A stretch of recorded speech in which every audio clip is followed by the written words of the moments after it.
एउटा गृह मन्त्रालयभित्र खाना खाएको भिडियो चाहिँ कसले लिक गर्नुभयो बाहिर, कसरी लिक भयो, किन लिक भयो? एउटा गरिब परिवारलाई चाहिँ मैले यो खाना खुवाएँ है, यो गरिब परिवारले यो खानै देखेको थिएन र खाएको हो कि भनेर देखाउन खोजिएको हो कि त्यो के गर्न खोजेको? एउटा मानवतामाथि चाहिँ परार गरेको जस्तो लाग्यो क्या, एउटा मान्छेको भावनामाथि चाहिँ। गरिमाको परिवारले यस्तो दिन खाना खाएको थिएनन् भनेर सुजन गुरुङले खाएको हुनसक्छ खाना।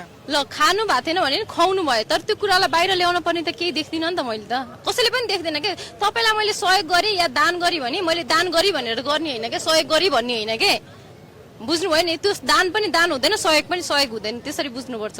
गरिमाको परिवार र सरकार 3 बुँदे सहमति भएको छ, तपाईँ सन्तुष्ट हुनुहुन्न?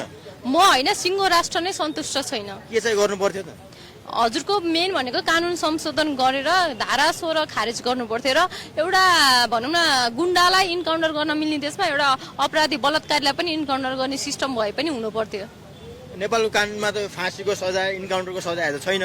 फाँसीको सजाय नभए नि इन्काउन्टरको सजाय नभएको भए, यदि नभएको भए किन गुण्डाहरूलाई पहिलाको समयमा इन्काउन्टर गरियो? जल बोकेर जाने त्यो युवाहरूमाथि किन अन्धधुन्ध प्रशासनले गोली चलायो त? त्यो पनि भनिदिनुहोस् न, त्यो पनि आउनु पर्यो नि त छानबिन भएर, खै त्यसको प्रतिवेदन?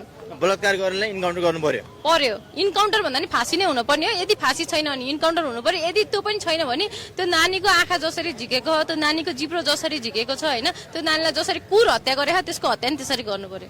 गरिमा र